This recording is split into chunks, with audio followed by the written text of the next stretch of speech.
Kita kembali perbincangan langsung ke Dr. Miko. Dr. Miko, ada perhatian khusus dari Anda dan juga rekan-rekan epidemiolog mengenai vaksin ini seperti yang dilayangkan oleh PPID begitu melalui suratnya?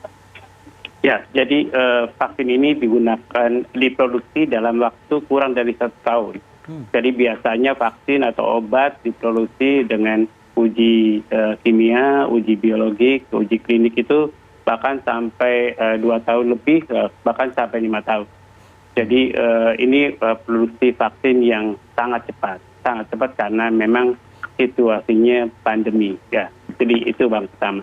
Yang kedua bahwa kenapa 5 tahun, kenapa lebih dari 2 tahun ya, penggunaan obat dan vaksin itu memang konsepnya adalah kehati-hatian, begitu kehati-hatian dalam penggunaannya, dalam uji kliniknya, begitu supaya efek pada masyarakatnya dengan vaksin efikasinya. Kalau vaksin itu yang jadi perhatian adalah vaksin efikasi atau efektivitas, dan yang kedua adalah vaksin safety-nya.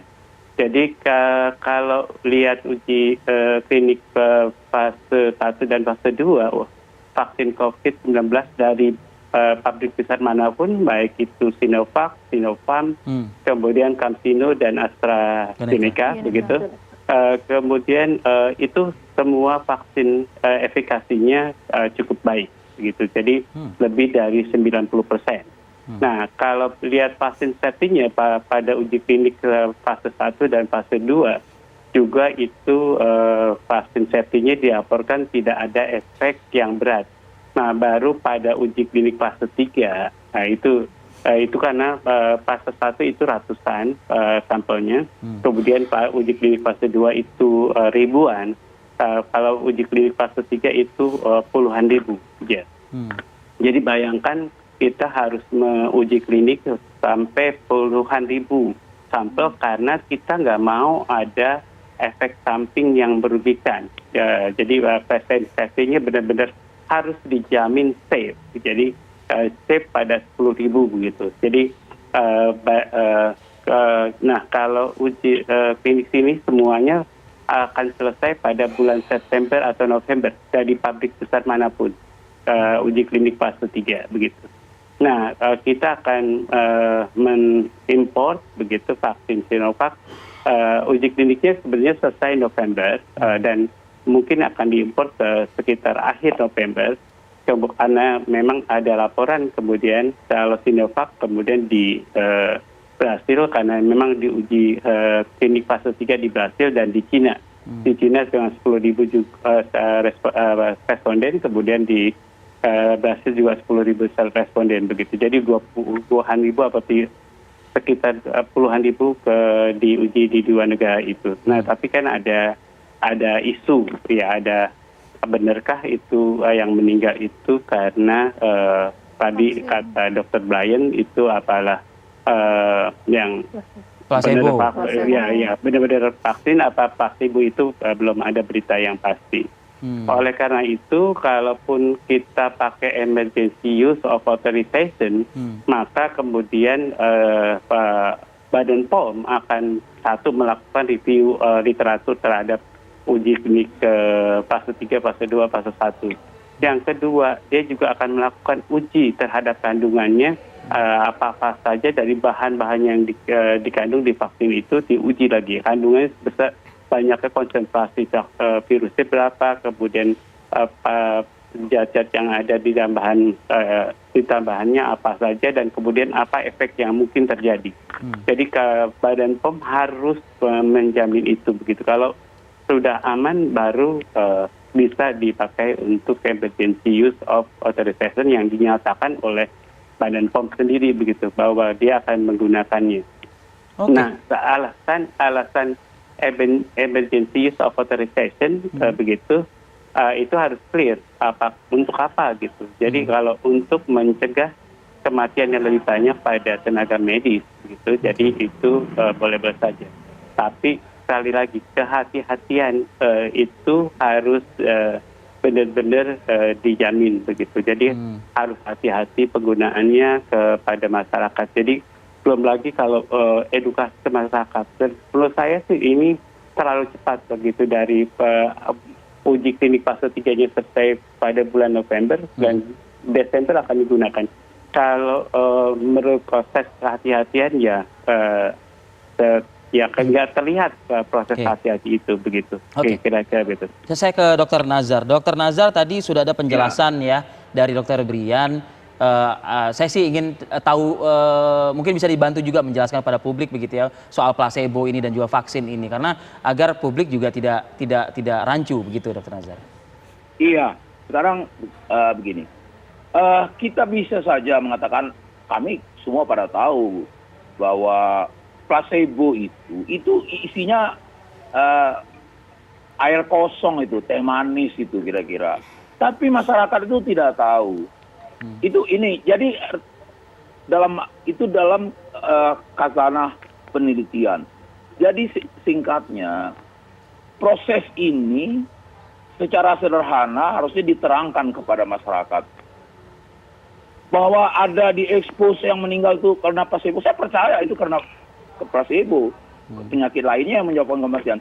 Tapi dengan media yang gampang diakses sekarang ini, mereka membandingkan dengan apa yang kejadian misalnya di Brazil atau di saya lupa, satu lagi ada di Bangladesh atau yang di Turki itu. Nah, mereka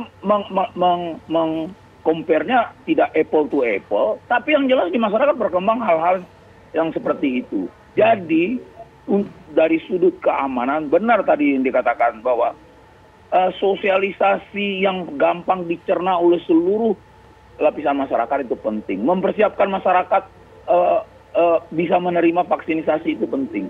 Beda dengan waktu Presiden Soeharto dulu melakukan imunisasi nasional tentang polio, itu suatu hal tidak sama itu. Sedangkan itu ini jauh lebih rentan isu, lebih membawa dampak komplikasinya, side effect-nya dan segala macam. Jadi sisi keamanan ini malah harus menjadi perhatian. Tidak saja untuk kepentingan masyarakat, untuk kepentingan petugas yang memberikan, dari mulai dokter sampai mantri. Dulu ada dulu itu mantri imunisasi dan segala macam. Pokoknya tenaga kesehatan yang jelas itu. Ini nanti mereka ini yang akan menerima dampak keraguan-raguan. Jadi suatu hal yang harus terpisah antara mempersiapkan masyarakat dengan kemudian keamanan dari vaksin itu sendiri. Vaksin itu sendiri. Itu sebenarnya sedikit lagi. Sebenarnya jauh-jauh hari kita sudah bisa memulai mempersiapkan itu. Jadi tidak mengelaborasi terus-menerus isu-isu akan datang vaksin di awal November, lalu akan diimunisasi bla bla. Itu harusnya juga diredakan dengan sosialisasi yang benar. Belum lagi satu hal, saya barangkali kurang banyak menyerap informasi belakangan ini, bahwa kan ada kategori masyarakat, kategori dari sisi umur dan berkaitan dengan penyakit yang layak menerima imunisasi. 18 sampai 59. Itu juga penting.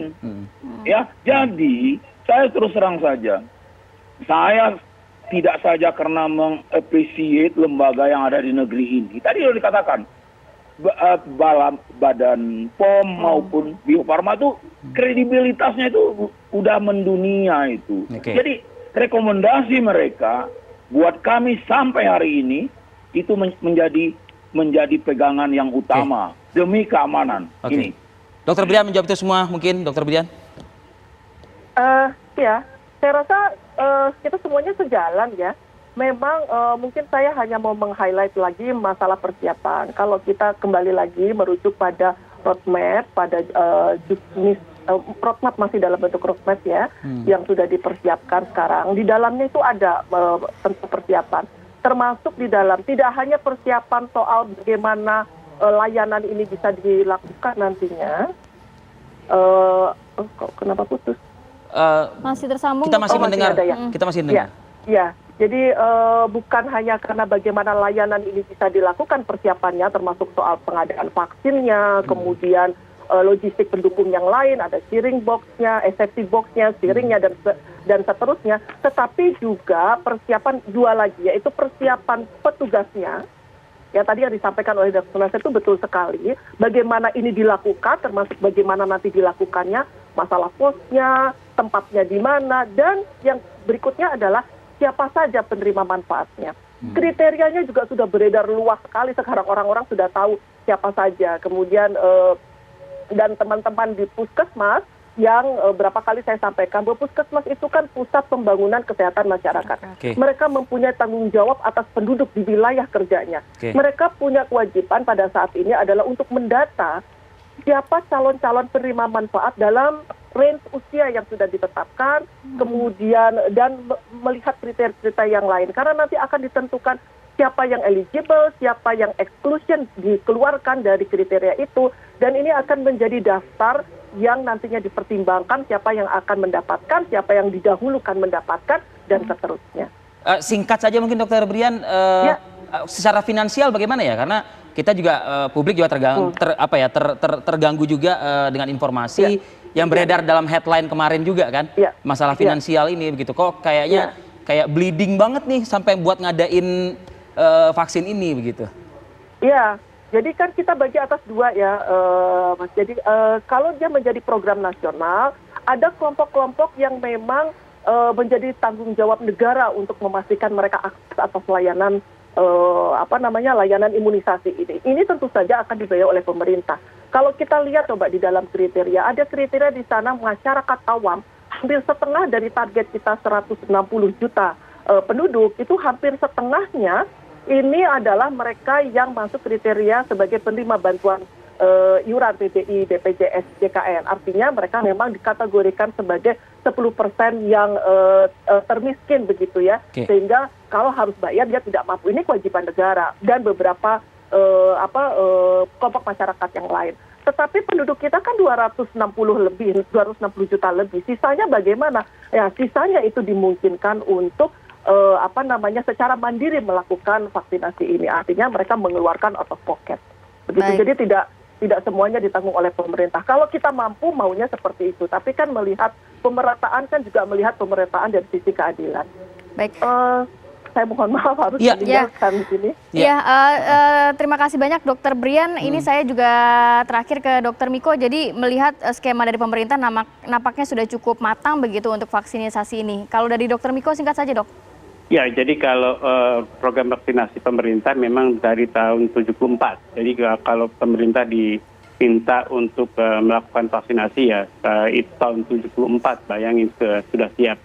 Tapi proses kehati-hatiannya itu belum mapan betul gitu. Jadi sosialisasi ke masyarakatnya, jadi apa efek samping yang akan timbul begitu kan itu belum komplit. Jadi belum uji klinik fase 3 begitu.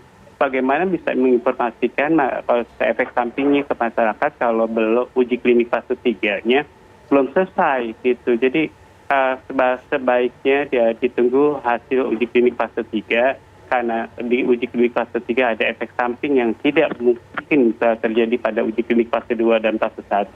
Mari kita informasikan kepada masyarakat agar semua siap.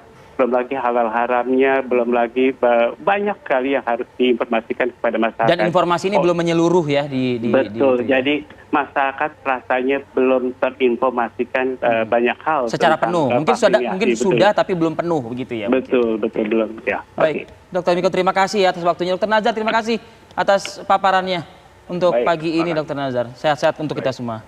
Assalamualaikum. Waalaikumsalam warahmatullahi wabarakatuh. Ya, sebelumnya tadi juga ada tenaga ahli utama kepresidenan Dokter Brian Sipilyastuti juga sudah bergabung. Kita jeda dulu ya. Harus jeda dulu. Kita akan segera kembali ya usai jeda berikut ini.